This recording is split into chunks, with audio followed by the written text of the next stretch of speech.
My given name is Jacob Kaufman. I was born in 1920. I'm told it's a very good year if you have wine. 1920. That's what I was told. If you have a bottle from 1920, I'm sure it's very good. I wasn't too comfortable being called Jacob from very early year because even though I was a little kid, I sensed some anti-Semitism. So I went by the name of Jack. And to this day, the only place that my name Jacob appears is in military records. And I kind of like that.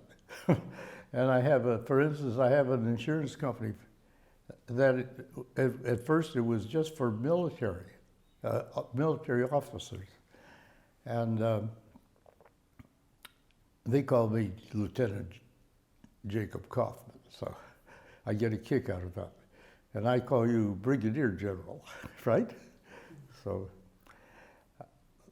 that's how, now you wanted to know, I'm going to skip a bunch of personal history, what happened when the Japanese bombed Pearl Harbor. Tell me about your family. Oh, my family? Yes, please. Well, my parents are from Russia, and my father came to this country about 1914. We're still trying to nail it all down. He was born, I think, in 1896 or maybe 1893.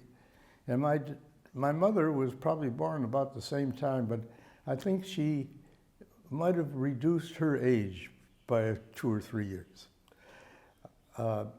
My dad never complained as such, but his childhood was, to me, it was as if he were an orphan. He apprenticed as a woodworker, making furniture. And I asked him one day, where did he live? Where did he sleep? And he told me, under his bench. So that's a pretty tough way to grow up. But on his own, he came to this country. Where in Russia? He left Russia on his own. But where did he live? Where did he live? Gomel. Oh, is, so yes, sir. Belarus of today. Belarus, yeah. Okay. So I always admired him because he was, he worked in the building, as a carpenter, but he didn't do any rough work. He didn't put in studs and joists and that. He did the framing of the doors and the hung doors and, the stuff that people see inside the house. And your mother came from? My mother came from, I don't know what to tell you. It's a long word and I don't remember it. If I knew this question, I would have brought it to you. But yeah, I think they got married around 1917 because I had an older sister, Hilda Kaufman, and she was born about 1918. Then my brother, Donald Kaufman, his given name was really Kyle. See, but then he changed it later to Donald. And he was 2 years younger. And he trained in the service to be a pilot. I can tell you a little bit about that at this moment. He was stationed down in Texas, going through all the pilot training, and there was an incident between him and a commanding officer. he was accused of taking some kind of key to a locker and having this key, and he didn't have it. And this officer said something, I'm missing some of the dialogue, but he said, "Are you calling me a liar?" And my brother could naturally say, "No, I'm not calling you a liar." And because of this this was like an excuse for washing him out. Now, in those days, we never thought, we refused to think about anti-Semitism. It was like an excuse that may not be valid. But in retrospect, years later, it was so obvious that there was no reason. Matter of fact, in my own career, I mentioned this to you once. My first place when I was stationed in service was at Fort Dix, New Jersey, and for no reason at all, I went to sleep. I went to bed. I woke up because somebody was choking me. I had no arguments with anybody. And it was another soldier, and it was like adrenaline, you know. I just pushed him back. I pushed him maybe 8 feet till he hit a pole that was supporting the roof on this thing. And there were other soldiers there, so they defended me, you know. So in retrospect, I think that was anti-Semitism. Maybe there's some similarity in Israel to what happened in the United States when Pearl Harbor was bombed by the Japanese. There was instant response from everyone.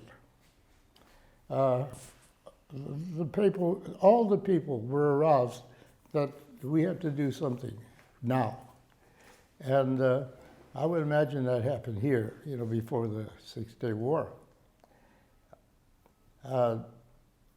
So we knew as young men that we would either be drafted or we would enlist in the service. I'm speaking for myself, but I think for most people that this is what we're going to do. So even at that early age, I was very interested in photography. And I wanted to get in to a photographic unit in the service. So I went on my own as a civilian to a testing place in New Jersey and took the exams, photographic tests. I thought I should get into the Signal Corps, and I did very well. Maybe old-time photographers knew what the speed graphic was with the focal plane shutter. It had, maybe 25, 35 different speeds that you could set this. And I memorized all the speeds, and my head was clear enough to do that. So on the way, after the test, I got good marks, and I was very relaxed, and I fell asleep on the train to New York, to Grand Central Station. And train stopped in the station, and I started checking things, and my wallet was missing. So here I am. I still remember I'm kind of desperate. I'm walking back and forth on the train, and I don't know what to do. And I'm in New York City, and I don't have any money, and so forth. And I left the train. What am I going to do now? And I saw this very famous sign. It shows a character they called him Uncle Sam. He had a red, white, and blue hat on, and his finger was pointing like this. Uncle Sam wants you, you know. And I did have a special lady that happened to be living there going to art school. So I said, hey, I know I'm going to go in. I might as well enlist, you know. I'll enlist right here in New York. I didn't have any money to get back anyway. So that's what I did. That's how I got stationed in New Jersey. So it was funny. When we were allowed to get off the base, like on the weekends, everybody would get in a train going to New York. And then the last train that you could take was about 5 o'clock in the morning to get Reveille. You know, you had to get up at attention at like 6 o'clock in the morning. And we were all crowded in a train. It was just packed in like sardines. You couldn't fall over. And most of the guys were half asleep, you know. So that was pretty much my experience in New Jersey. You wanted me to get overseas quick? Okay. My basic training was in Miami Beach, in one of the fancy hotels on the 5th floor. But we weren't allowed to take the elevator. Everything was double time, and the basic training was actually just marching in formation to a golf course, and it was summertime, and the guys would pass out.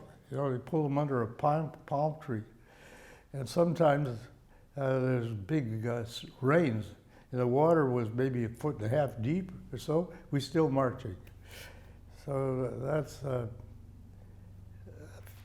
I'll skip a few details about that place, but then now I'm in the Air Force. All this stuff I went through to get into the Signal Corps, they just put me in the Air Force. Just a minute. Keep my head down? No, we have the helicopter. Airplane. Oh, the airplane? I see. Yeah, just a second, because we. Well, this is Israel, and there are a lot of airplanes flying back and forth. We're near airport. We're near a military base here, aren't we? Last night, boy, there was, right? Remember? There was big training. Yes. Hey, you can edit this. Okay. Yeah. Am I going too slow here? No, it's okay. Run. You sure? Yeah. Because I don't know how much detail to go into. But I was still, so I found myself they would put me in the intelligence, whatever, I think it was called G2 or G3 or something. But I wasn't interested in that. I still wanted to get into photography, and they said it was closed. This is for any photographers that are hearing this. So, closed. Well,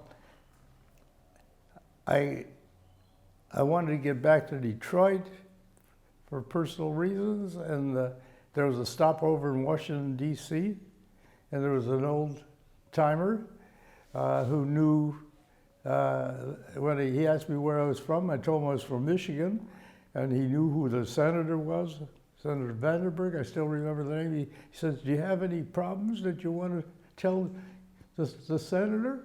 Is there anything you'd like to do?" And I said, "Yes, I want to get into photographer, and I want to become an officer. I don't want to be a GI, what they call it, government issued." So I went up and knocked on the door, and it's funny because I had a camera, and there was a big sign, "No cameras," you know, I didn't care. So I went up to his office, and his secretary was there. The senator wasn't in. I told him my story and how I been taking pictures since I was very young, and worked in the photographic department, and this is what I want to do. And when I got back to the base, here was a big envelope, and the envelope had an application for photography, and they didn't know what to do with me really, so they gave me the pilot's physical, which I passed, except that I was wearing glasses, so you couldn't be a pilot.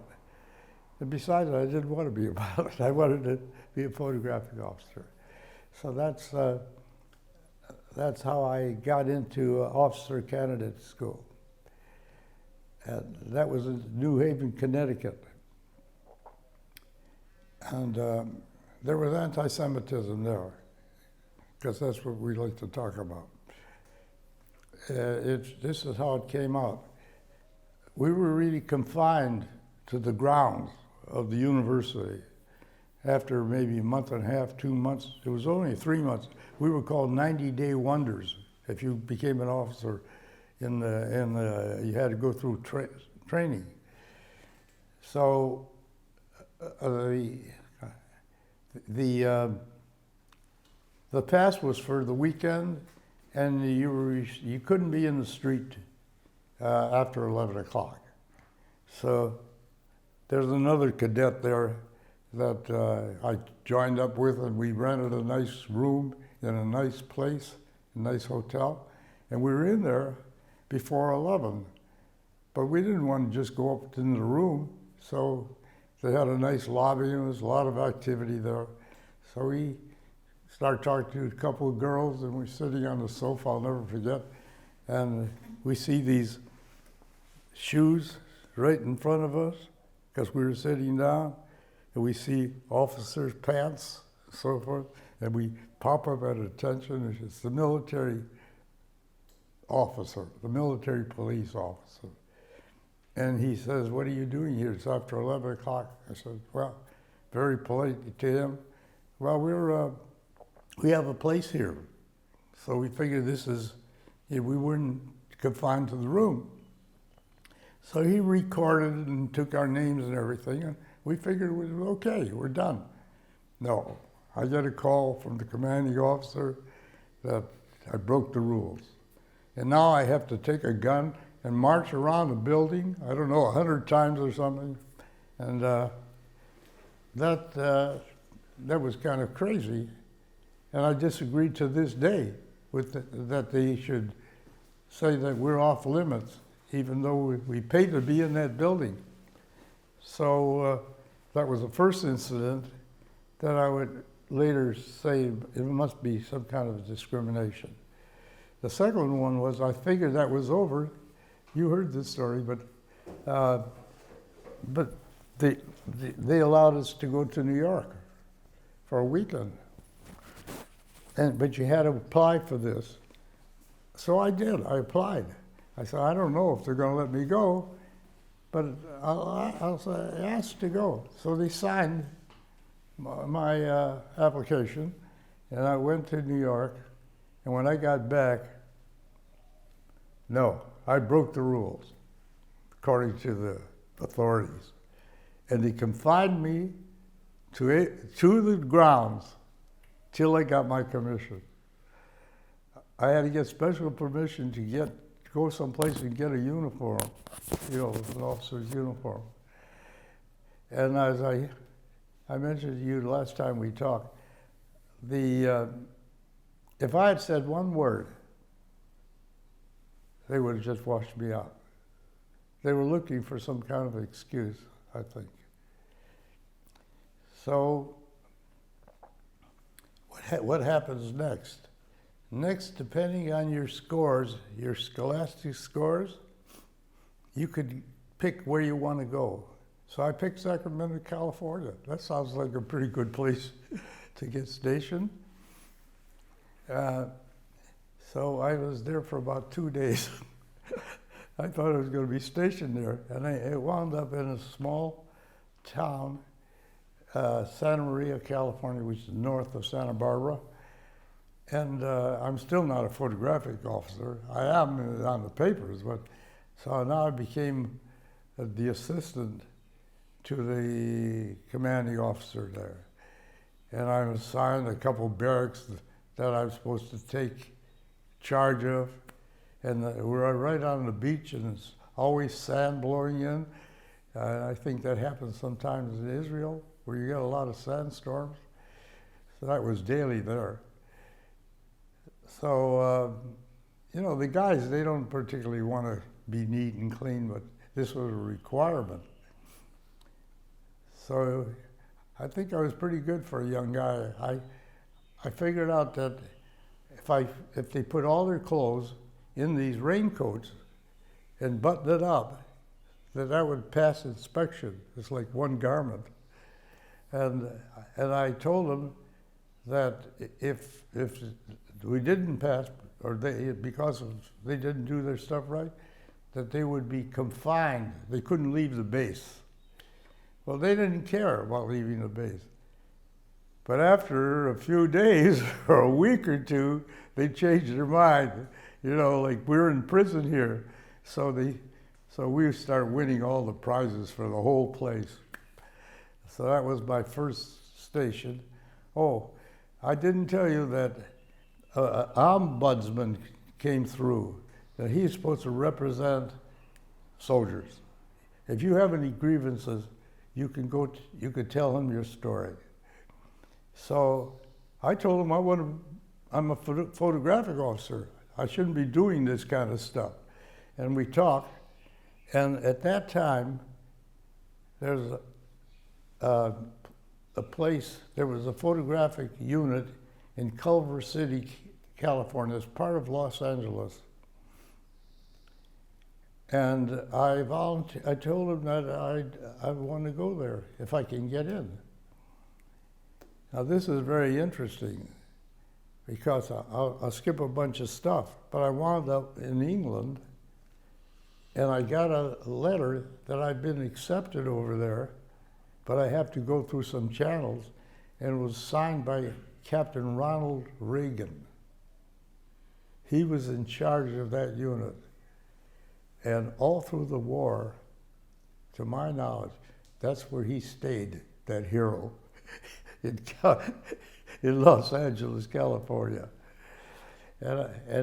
But that unit was most dangerous.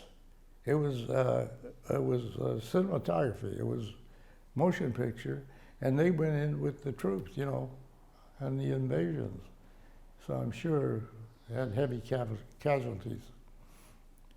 Now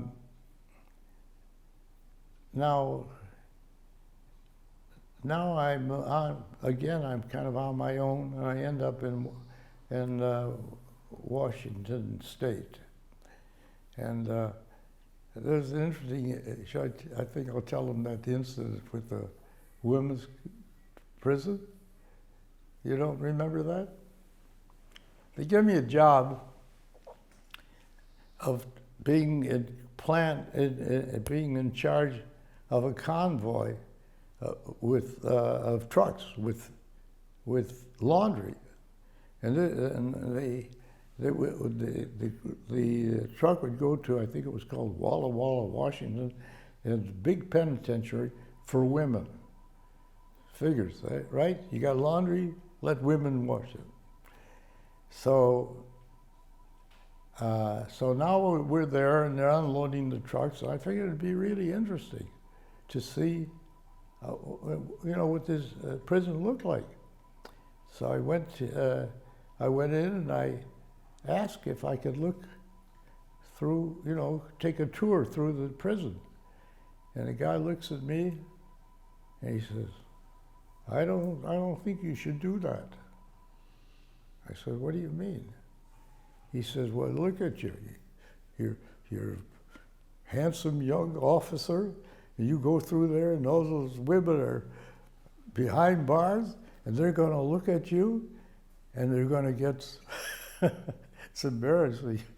I won't use his exact words, but he says, their genitalia essentially is going to be puffing out smoke. I'm only about 21 years old, I think, 22 years old. I didn't go. It actually scared me. I said, okay, I'm not going. So that was pretty funny. Anyway, from there I did go overseas. And I went over, I didn't mention this to you before, but I went over in, we used to call it a banana boat. And I was trying to think of the exact thing. I think there was a placard on it, and it says, 12 horses or 48 men. This was just a really small craft. And then years later, I realized that I was in this convoy, with 100 ships or something. And at that time, the Germans, the U-ports, the U-ships, their submarines were just you know, they were just picking off these convoys. We didn't have adequate protection for them. It was later on, you know, they started getting things with torpedoes of different kinds and bombs that they could drop down into the water, and it changed. So I wound up in England pretty much on my own, and another station, staging area where men would come in and then get distributed to whatever. And there was a town called Gox Hill, which I visited years later, that I wanted to go to visit. And I was told by guys that had been there that I shouldn't go because the Germans had just been devastating that town. See, that's really close to the continent. So from there I was stationed in a new airfield close to a little town called Leiston, Suffolk County. We were and I wound up there for the rest of the war. This was the closest air base to the continent.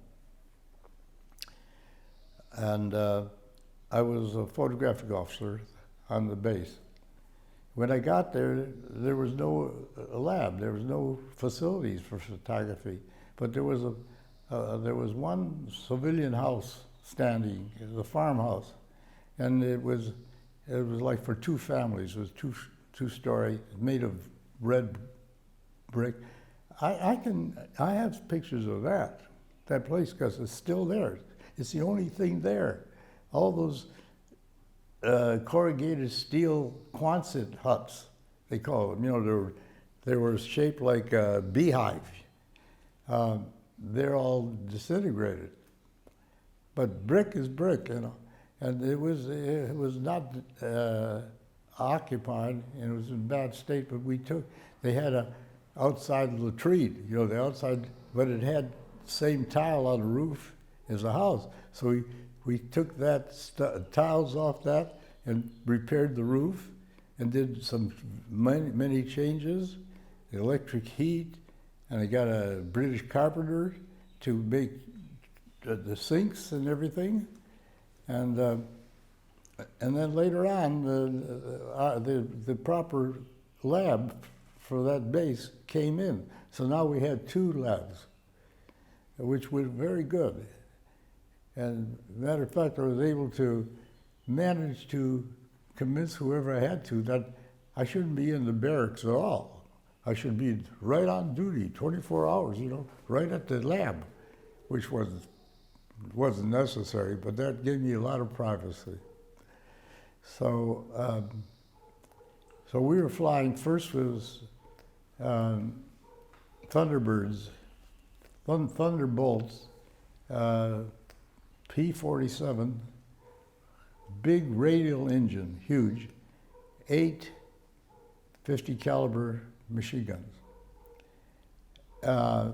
Heavy airplane, big. I think they first thought there would be a good plane to protect the bombers, but it didn't. The range was restricted. They couldn't go that far. So then that outfit, that P-47 outfit, moved to the 9th Air Force. And apparently I did a very good job there, you know, as a photographic officer, because I was told to stay on the base.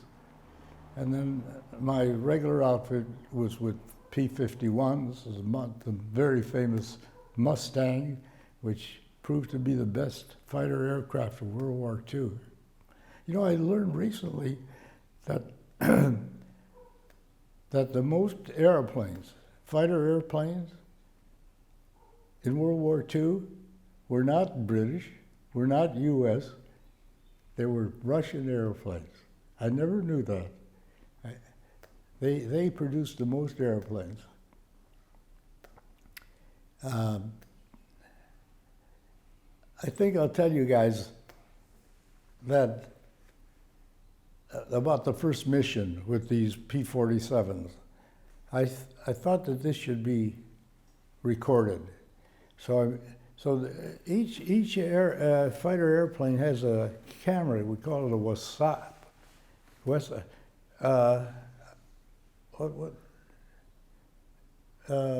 did that stand for?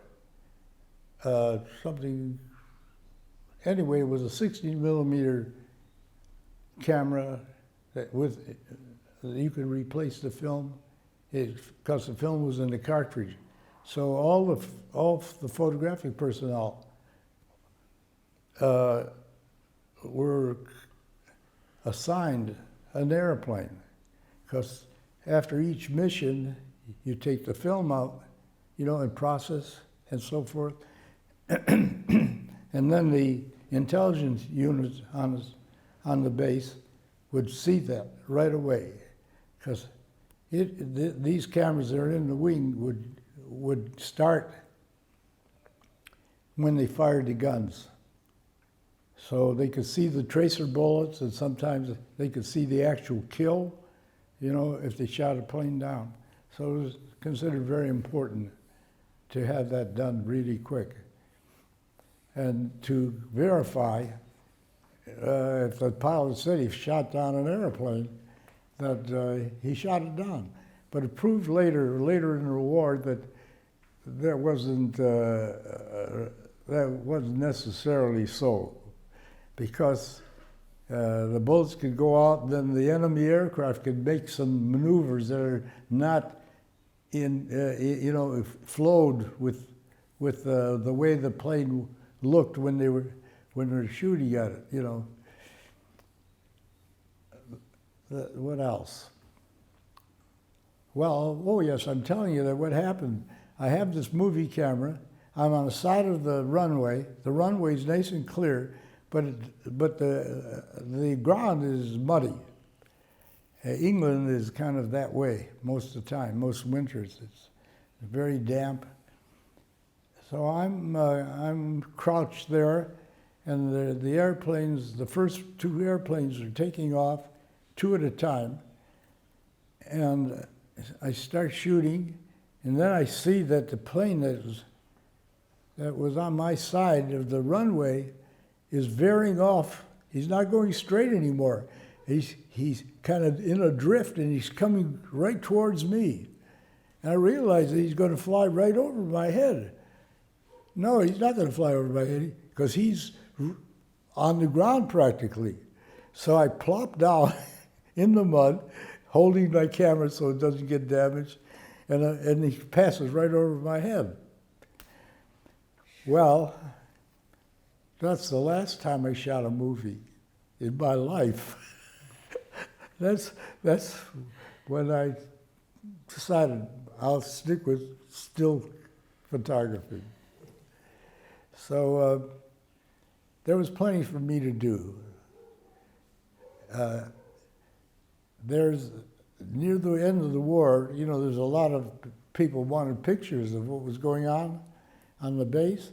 So I was instrumental in producing a magazine, and it fashioned it after Life magazine, kind of the format, and we named it Escort,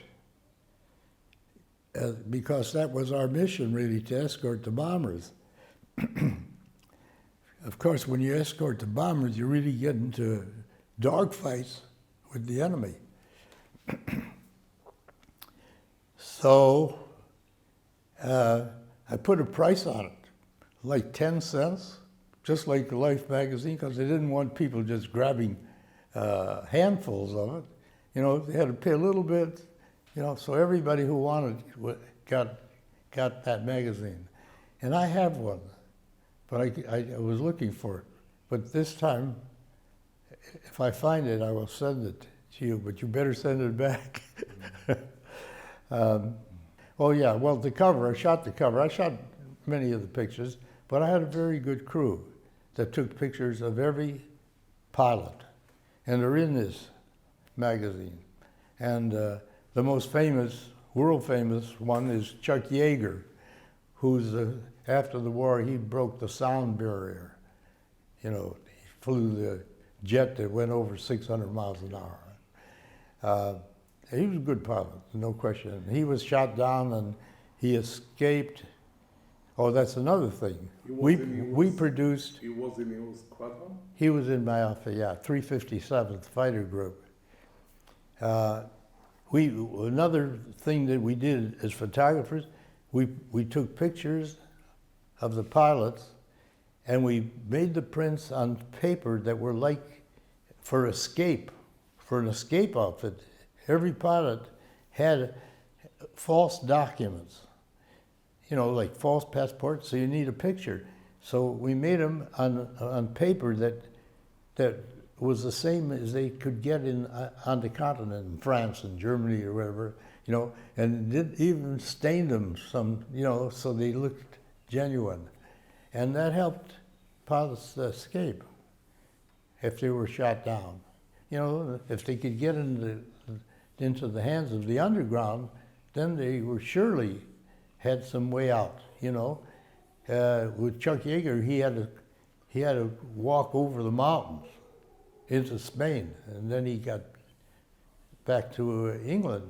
And I have to give him credit that he could have gone home after that experience. No, he elected to stay and do another tour of duty. And to become an ace, you got to shoot down at least five airplanes, and to finish a tour of duty was like 25 missions. And I'm very proud of my outfit, because we were one of the best units of World War II. There, you know, for fighter planes. So, what else happened? Well, when the war was over, my outfit, I hadn't joined them in the States. See, I was just like an add-on. They went to the continent. I wanted to do that because I never, you know, put a foot on the ground over there. Although I did fly over on a B-17 after the war, we're still there, and I'll never forget, the B-17, it wasn't air conditioned, you know, it wasn't heated. It was really tough for those guys, you know, that were hours and hours in the B-17s. So now that we're flying over Germany, and I see that in the distance, I see the city. It looks perfectly nice, you know.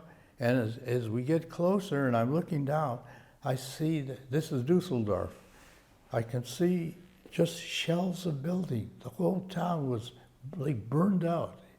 I'll never forget that sight. What, you know, the damage done by our Air Force and of course the British to the civilian population, really, in many places. I think it's Cologne, where there was nothing military there. They were producing ceramic stuff, and they were bombed too. Dresden. You know more about that than I do, I'm Dresden. sure. Hmm? You mean Dresden? Dresden? Yes. Ah, okay. It's what they have done to Coventry, Yeah, the revenge. yeah. So that was, I don't think I have to tell anybody that war, I think every guy that was in that war, when he reads about the casualties that are taking place in the wars that are going on now, we lost that many in one mission.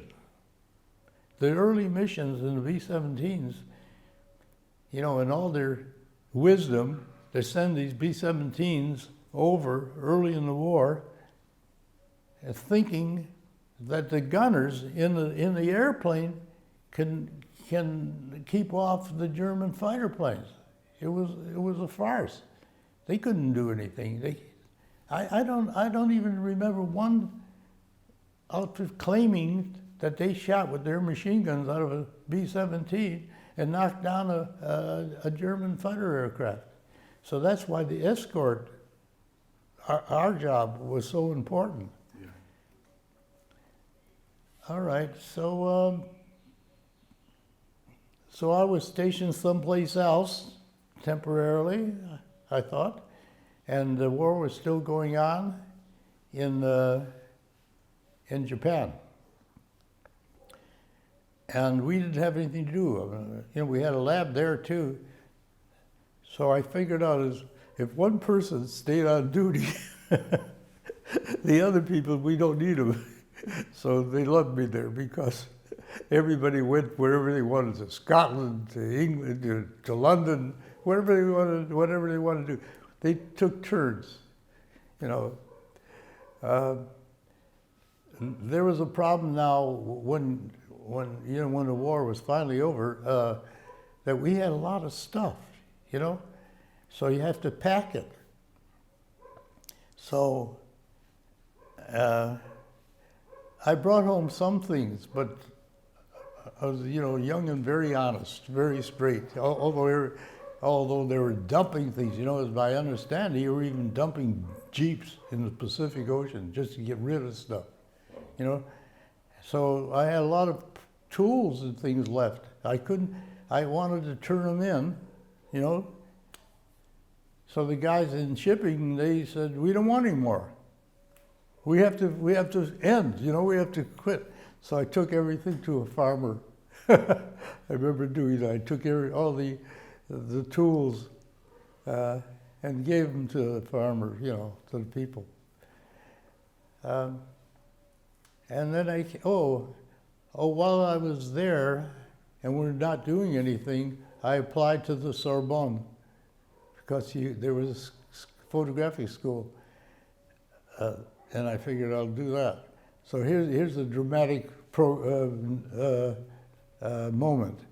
I applied there, and then the answer comes back to the commanding officer, and he calls me in, and he has his hands open, and he's got papers in his right hand and his left hand. And he says to me, you've been accepted to the Sorbonne, and in the left hand. And then he says, and these orders are for you to go home. What do you want to do? There's another one of those moments, I said, well, can I think about it? Oh, yeah, sure, you can think about it. I'll give you 5 minutes, it was like that. So I thought that, well, I've been here for 2 years and I'm homesick, and I'll figure out a way to get to the Sorbonne later on. So I came home. So later on, after the war, I went to photographic school. I went to a couple, one in Chicago, and then the main one was in Los Angeles. And actually, after I graduated, by this time I have a very dear friend who went through the school, and I said to him, Jack, his name is Jack Mitchell, we're still very, very close friends. And we did photo assignments together, just really close as brothers to this day. Why don't we go to the Sorbonne? So, yeah, we could go to Sorbonne. Because we all had what you call battle stars.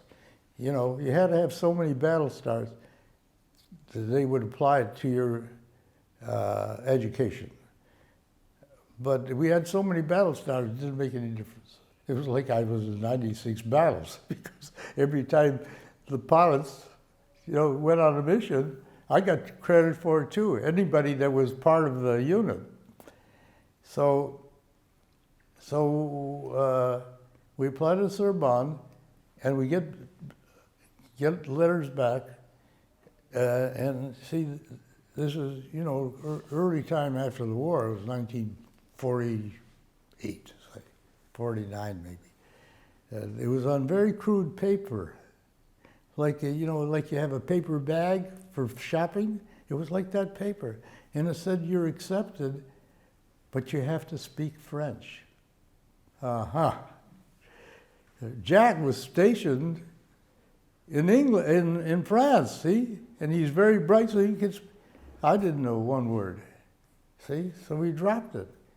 But if I was a chacham, to speak a little Yiddish, I would have said, you want me to speak French? I speak French.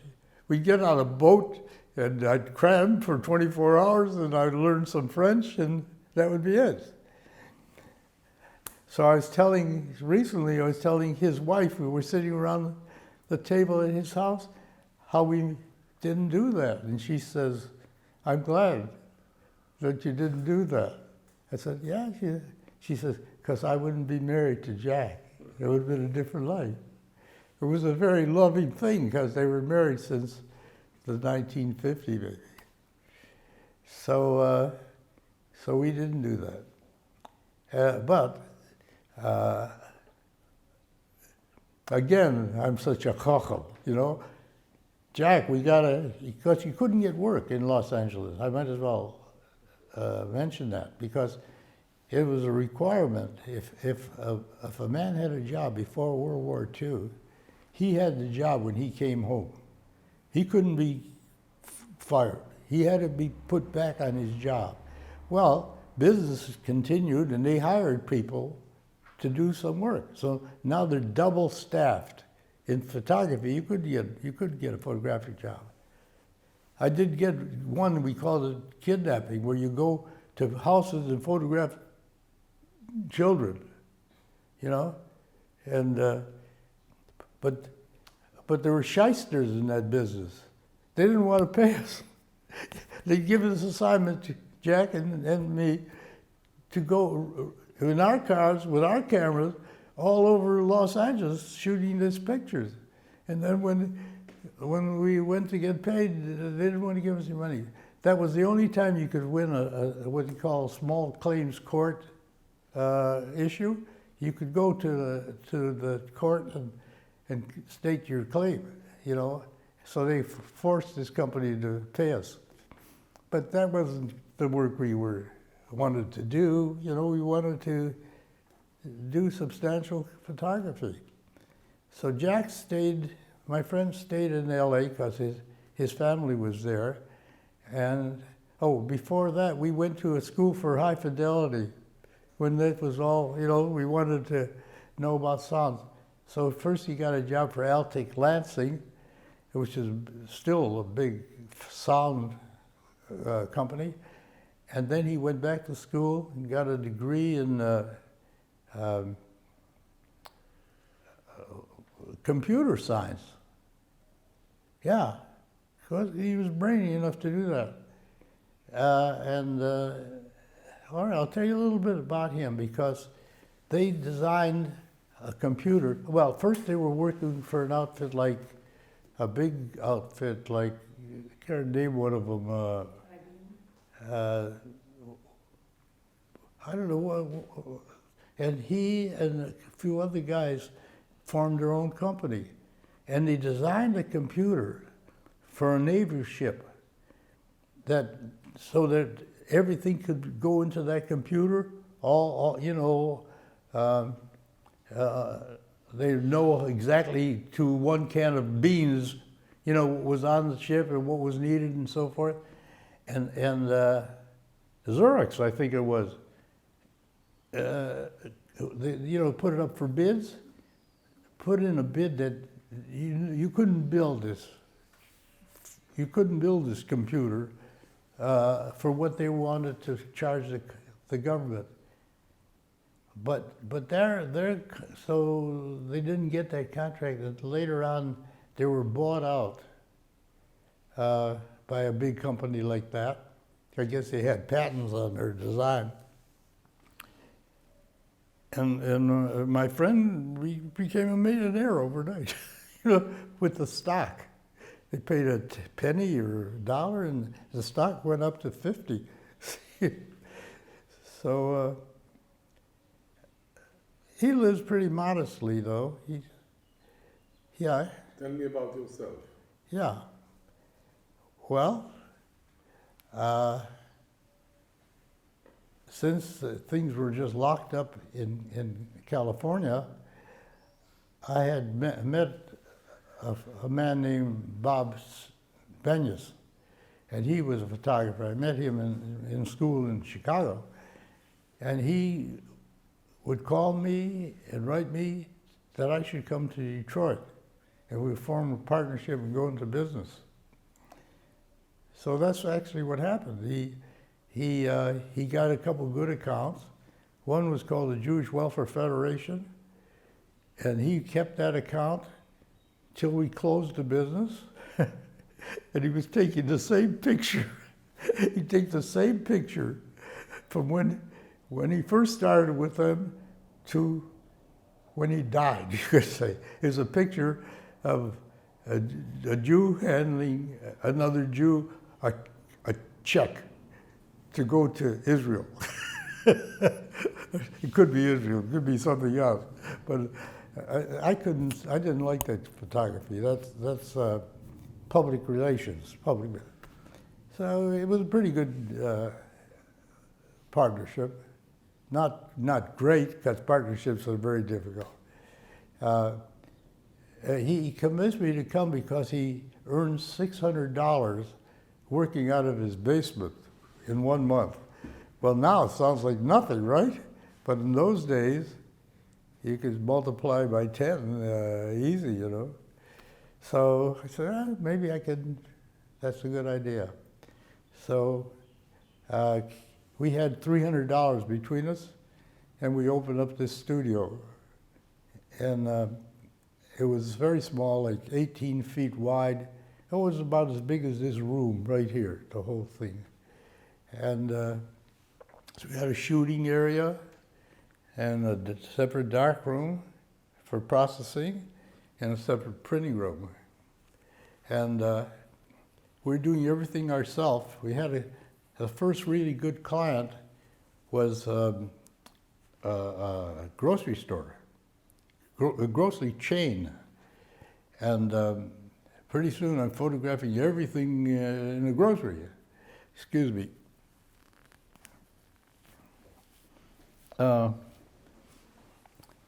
For photographers, they wanted an overall picture of a grocery store.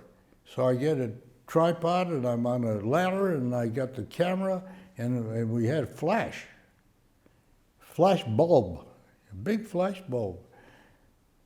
And it went off in my hand. I'll never forget. You know, I'm holding it like this and somehow it the trigger went off, you know, and the thing, I got the picture, but it burned my fingers.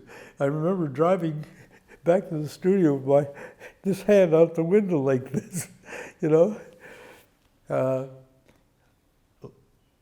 We used to do everything with these flash bulbs and sometimes string them up, you know. Now, later on, I developed techniques that I didn't need to do that. For the photographers that are watching this, my main camera was, the studio camera was a Sinar made in Switzerland. Oh, I'm so sorry. I got to keep my hands down here somewhere. A Sinar, which was the best view camera. It came in different sizes, from 4x5 to 8x10, and I used that in the studio, you know, and the main camera I like to use is called Hasselblad, and they're still on. These cameras are still on the market, but now you can get digital backs for them. And the interesting thing is, my granddaughter, my daughter Karen's daughter, I never encouraged her, but she was very artistic from the time she was a very little girl, and she went to the University of Montana, and part of that, the courses in art were photography, and she got interested in photography, and now she's doing photography in New York City. Her name is Ashley Sears, and she's great. She's great. She's taken charge of some photo safaris, you could almost say, and she's very creative. So we love each other. What else can I tell you? My photographic career has been, that's my only career in photography. We opened up the studio with $300, and we had a couple. We had our own cameras. Yeah. Oh, but getting back to the family. Hmm? Tell me about the family. My family. Yes. That's interesting. I'm going to school in. What? She's sitting here. Yeah. You want me to tell her about her? Oh well, thanks. I always love to talk about my daughter and my wife. I think this will amuse you. I'm still in California. I'm still in school, and we went to a Jewish dance. When I say we, a friend of mine,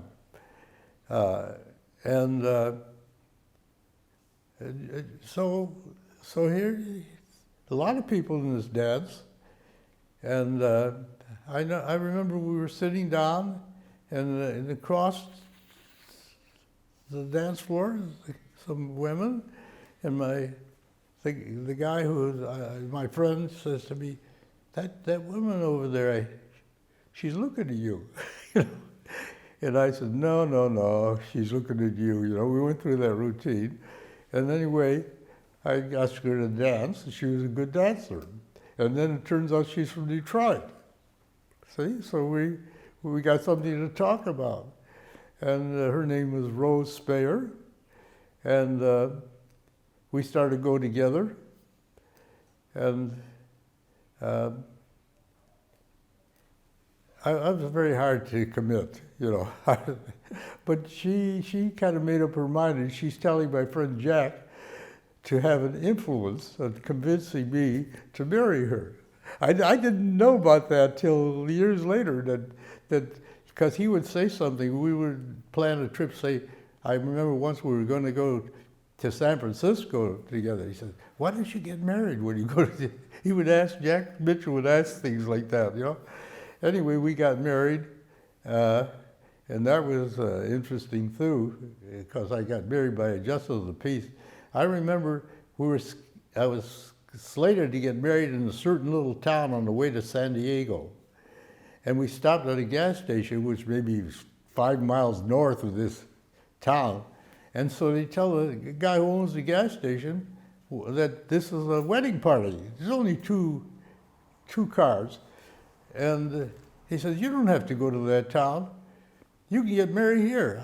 Hey, I'll pick up the phone, I'll call the justice of the peace." So they tell me, and I was so apprehensive, I said, "Wait a minute. Wait a minute. I want to get married by the," I thought I'd have another 5 minutes as a single man. Well, we had a good marriage.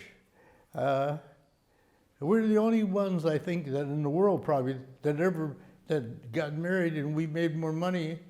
It didn't cost me any money on this wedding, because we went across the border, and there's a game called High Lie. It's a 3-wall court, and it's like, what do you call it, when they, you see it in all the gyms? Handball? Handball? Where they hit the wall? Racquetball? Without the racket, yeah. Squash? Yeah, handball. With a hand? Yeah. Yeah, handball. Yeah, it's like handball, but they have a basket. I think it's called a Cessna or something, and a hard ball. And they catch the ball, and 90 miles an hour it could go. So you can bet on this. I didn't know anything about it, but we won the bets. So anyway, it turns out, then the Korean War broke out, and I was, they could recall me because of the reserve, and I asked your mother, I asked Rose, where would she rather be, in Los Angeles or in Detroit? Well, her family was in Detroit, so that was another factor why we moved back. Yeah. So we were married for a long time. We were married for 25 years. But when you live longer, Professor, you could have more than one life, right? You could have a good marriage for 25 years and still you got 25 more to go, or 50. So I have a lot of experience as a married man and a single man. Yeah. Karen was the firstborn. Yes. And Aaron was how many years after you? Almost 7. 7 years. And then Matthew. So Karen, I'll tell you a little about her. She was a good student. She was a good child. She kept her act together as far as I'm concerned. When she elected to go to a university that's maybe 20 miles from where we live, and I had a little car. It was a coupe. It was cute, made by Chrysler. What the hell was it called? Yeah, Dodge Dart, I think it was called. Oh, I'll show you how precise. In Detroit, They were so precise making cars in Detroit. It had 2 different names on it. It was called a Dodge on the one side and a Plymouth on the other side, and we wouldn't change it, you know. So you know, like most people getting out of high school and going to the university, they want to get away from home. But this was far enough for her, but she got to live on campus.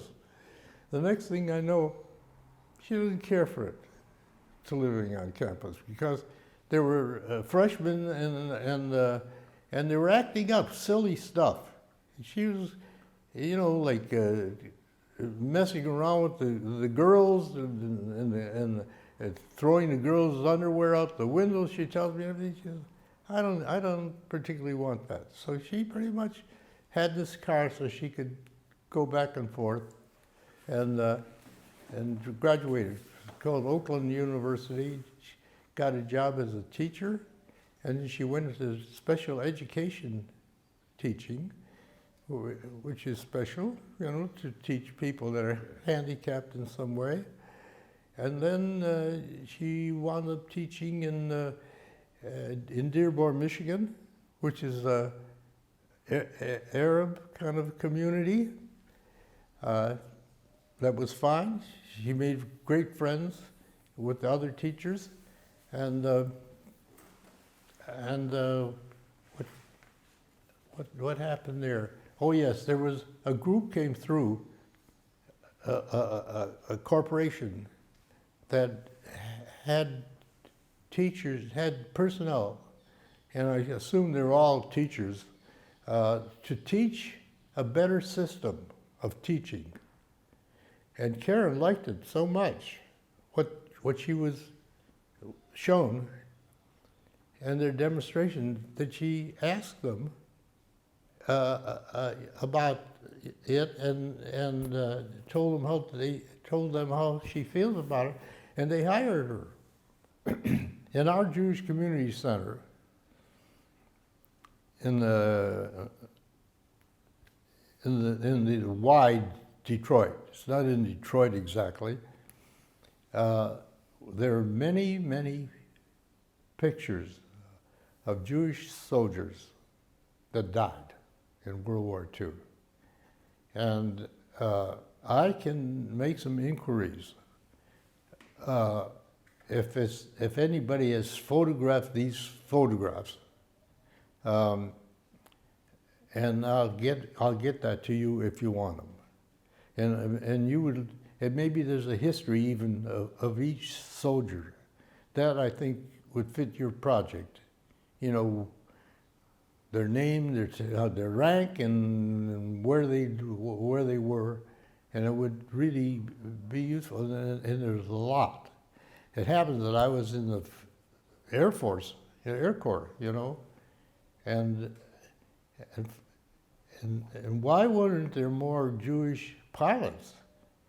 Maybe they're all discriminated against, because Jewish young men were just same as anybody else. If they wanted to be pilots, they would try out for that. And it was almost embarrassing that I can't give you the name of one pilot in my outfit that I knew was, oh, I'm sorry, that I knew was Jewish. So I would be very happy to research that if you want me to. Please. Okay? All right. So, I see if somebody had to be in World War II, I was very lucky. You know, I was in an air raid in London. I could have been killed there. There's no question about it. Oh, I should tell you one thing. I'm going to my girlfriend's house. I've learned by this time not to go through where the gate. There's a way to get off and on this field through a back way, which was closer way to get to her house. See, so now you have to take the perimeter of the field, you know. Now a blackout in England is unbelievable. I mean, you can't see your hand if it's like this. If the moon isn't out, you know. So it was a dark night, and I'm on my bicycle, and I hear this sound, and it's like kerosene. It had a sound like breathing. It was a sort of a primitive jet. It was a V-2 rocket. It had wings, and it had a discharge for hot gas, you know, and so was a jet. And it would fly, and no pilot, you know, it was a drone. And the Germans were supposed to be able to figure out a way that where it would land, where it would come down. So I hear this thing, and it's getting louder and louder, and I realize it's coming right for me. And you don't know when it's going to land. And it's only 100 feet up, over the ground, something like that. It's really low. So I decided to go right angles to this flight to get out of there. And I'm pedaling on this bike as hard as I can, and the thing passes behind me, and it goes between two hangars. It's that low. And I'm breathing by this time, and I don't know where I'm at. Yeah. It's just like if you're a photographer and you're in a darkroom processing film. You know, it's just, well, I was on one of the runways. Well, needless to say, I did get out. So the next day, we're wondering what happened to that buzz bomb. We call it a buzz bomb. I don't know how I could do these things, but I arranged to go up in an airplane, AT-6, which is a advanced trainer aircraft we had on the field, with my cameras. And we were going to go looking for a hole in the ground when this thing came down.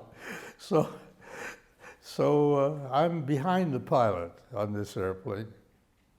And so we take off. It's really, it sounds kind of silly. See, we just start making circles from the field, and bigger circles and bigger circles. And finally, I'm starting to change color. I'm getting sick because of these maneuvers he's taking. See, the pilot looks back at me, and I went like this, you know, let's go down. So he gives me the okay. So we start back. Now this is a plane that's a tail dragger. It has the two, wings in front, and it has a tail wheel. See, but it's the same as the airplane. So like they land on the front wheels, you know, and then it settles down. So that's how he's coming in. On the last minute, he changes his mind. He's going to do what we call a three-point landing. He goes like this, and he comes down, and I went, I'll never forget. I didn't soil the camera, you know. but I threw up in the.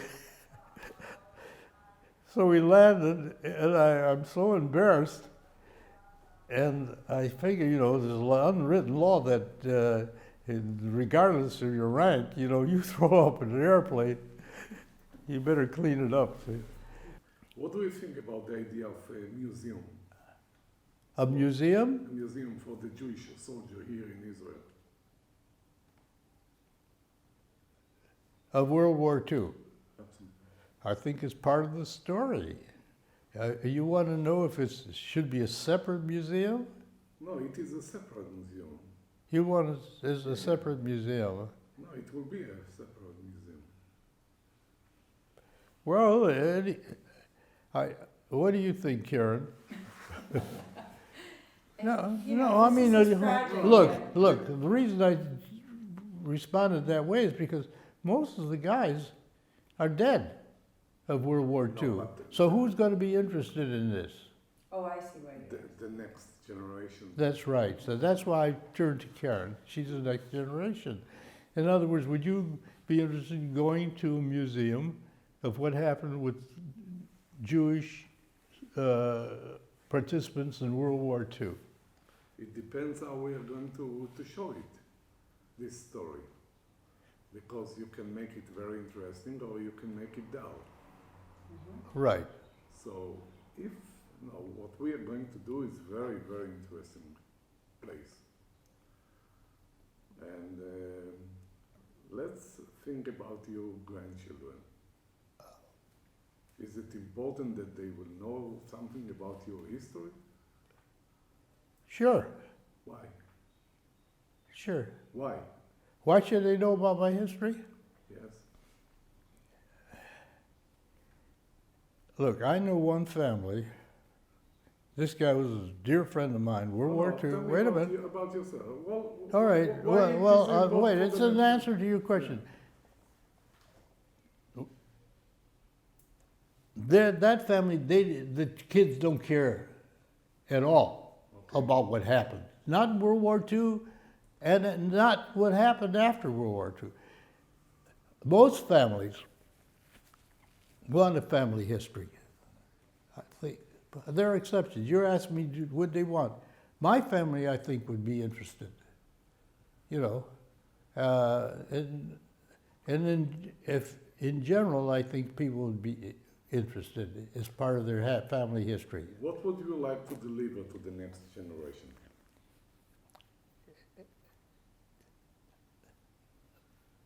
Well, there was a book written, The Greatest Generation, Tom Brokaw.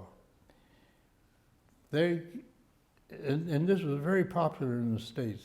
The Greatest Generation, it was my generation, because everybody was mobilized. It was like nothing, never occurred. And in my mind, and I think in most people I know, World War II was the just war. I mean, I'm against war in general. I don't think there's any way of solving problems, but the world is so bad with some people that everybody was mobilized. And I think, yes, that story should be told. And what you're asking is part of that story. And what would you like me to, or what would you like us to deliver to the next generation? To say to them? War is bad, okay, and? I think that the story of how America reacted to everything and the role that the Jews played is an important story. I know I'm talking in generalities. The only difference in the Jewish soldier and any other soldier was if there was anti-Semitism. Otherwise, we were treated just like everybody else. And I don't know any of my friends or anything that even talk about anti-Semitism. We were pretty much in denial about anti-Semitism. It's only in retrospect that I can say this happened to me because I'm a Jew. You know, we didn't like to think that way. But if you analyze things later in your life, you say, well, why would those things happen to me? See, and then you come to a conclusion that that was the only reason it could be. And what is the conclusion of what you say? The conclusion is that anti-Semitism and ignorance existed in World War II just like it exists today. You know, that's still an unsolved problem, that people are that way. And in my mind, so much of it is based on religion as far as what goes on in the world today with the violence. If you don't think the way I think, you're an enemy. And it's all tied up into beliefs which I consider very primitive, and I have trouble with that. And do you believe that the museum and the message that the museum can deliver can help to this problem? Can help to solve this problem? It can point out that it's something that, one way or another, a man should get past that, because people are not treated in a fair manner. They're not, you know, to me, you got 10 commandments, but there's only one really. It's treat somebody like you want to be treated, right? It's the golden rule. The rest of the stuff is the same thing. Don't covet your neighbor's wife. Well, you wouldn't want somebody coveting your wife, so don't covet, and the rest of it, you know. I wish I was smart enough to answer your question with something concise, you know, and worldly, but you're asking me about solving this unsolvable problem. Thank you very much. Thank you.